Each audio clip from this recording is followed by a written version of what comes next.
Glasshouse Brands' strategy is slightly different. They actually have access to a state-of-the-art greenhouse facility. It's the size of about 72 English football, or in America, soccer stadiums. 72 stadiums, and they are the only cannabis company to have this kind of world-class state-of-the-art facility. And on top of that, currently at the moment, they're only using 20 to 25% of its capacity. And so right now, cannabis companies can only operate state by state.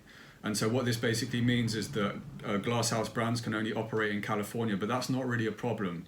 You know, when you look at the population of California, it's pretty much the equivalent population to Canada. So it's almost like what they're looking to do at the moment is to claim as much market share of the cannabis industry in California, with view that when laws change, if laws change, you know, my view is that, like with the prohibition and alcohol, things will change eventually. Borders will open up. And so the key thing to highlight with both of these companies is both of these companies are still in development. You know, Grown Rogue is probably about 40% through their growth strategy. There's another 60% to go there. And then when you look at their share price, you know, what does that communicate?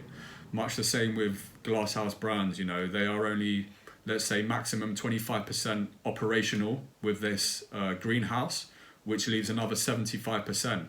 You know, once they've accessed and are running the greenhouse to full capacity, what is this going to do to the company?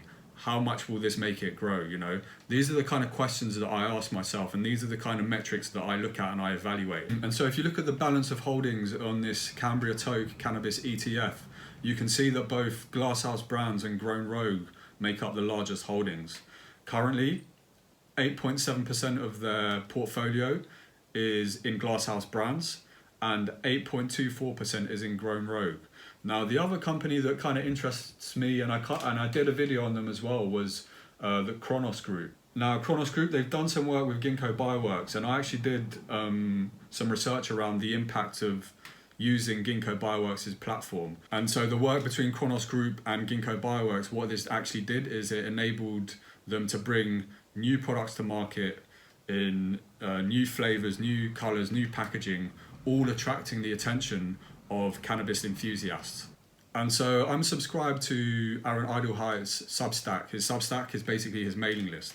And in one of his latest updates, you know, he mentioned that this portfolio is not by any stretch finished or done. I consider it a work in progress. The plan is to never stop obsessing over the quality and the makeup of this portfolio. And this actually really reassures me. You know, in an ideal world, I would love to see this portfolio holding a lot more of Grown Rogue and a lot more of Glasshouse Brands. If I'm totally honest, I was a little bit worried of the size of the holdings in some of the bigger cannabis companies, you know, the likes of Cresco Labs, Green Thumb Industries, Trulieve and Verano. But you know, one of the things that reassures me with this ETF is I really trust Aaron Eidelheit.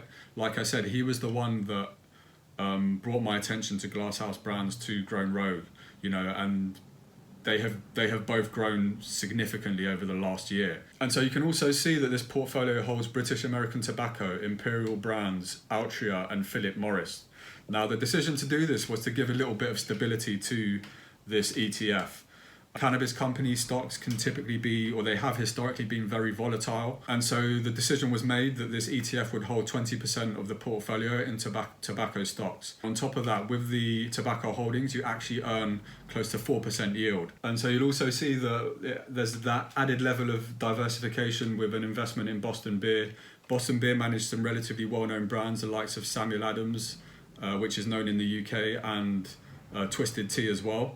And so as much as the portfolio is a work in progress, and I do trust Aaron Eidelheit to deliver on it and to really improve it, I still think there's a lot of room for improvement with this ETF. You know, in an ideal situation, like I said, I would quite like to see it with fewer holdings and increased in holdings in Grown Rogue and Glasshouse Brands. And I do expect, you know, he's already mentioned that it's going to change, it's going to improve. And so with so many players in the cannabis market, you know, the Safer Banking Act, the banking reforms taking place with cannabis, the rescheduling from Schedule 1 to Schedule 3, you know, this ETF is something that really drew my attention.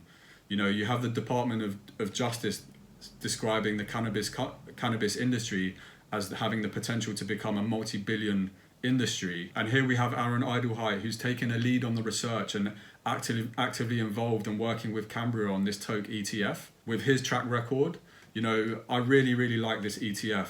And as much as there is a lot of room for progress, you know, my personal opinion is that I trust Aaron Eidelheit to deliver on this. And one of the key things to note as well with this, you know, Grown Rogue is a company that I really love. I was fortunate enough to invest pretty early on, but one thing to note is in the UK, it's very hard to get access to them. I had to open up a different account. It's not in an ISA, but I was so desperate to invest in Grown Rogue because I believe in the leadership, I believe in the strategy, I believe in the mission, that I had to go and circumvent a few things and do that. And if you've got questions and you want to find out how I did that, drop comments below and I can help you do that. But just to bear in mind that the only other opportunity if you're in the UK to invest in Grown Rogue is through this ETF. You know, if you want to invest in Grown Rogue through an ISA, the only way that you can do so on Interactive Brokers is through this ETF. And so in the link in the description below, there's some resources to help you. There's a link to Aaron Eidelheit Substack and a few other things. Thanks very much for watching. Have a great day and catch you in the next one. All the best.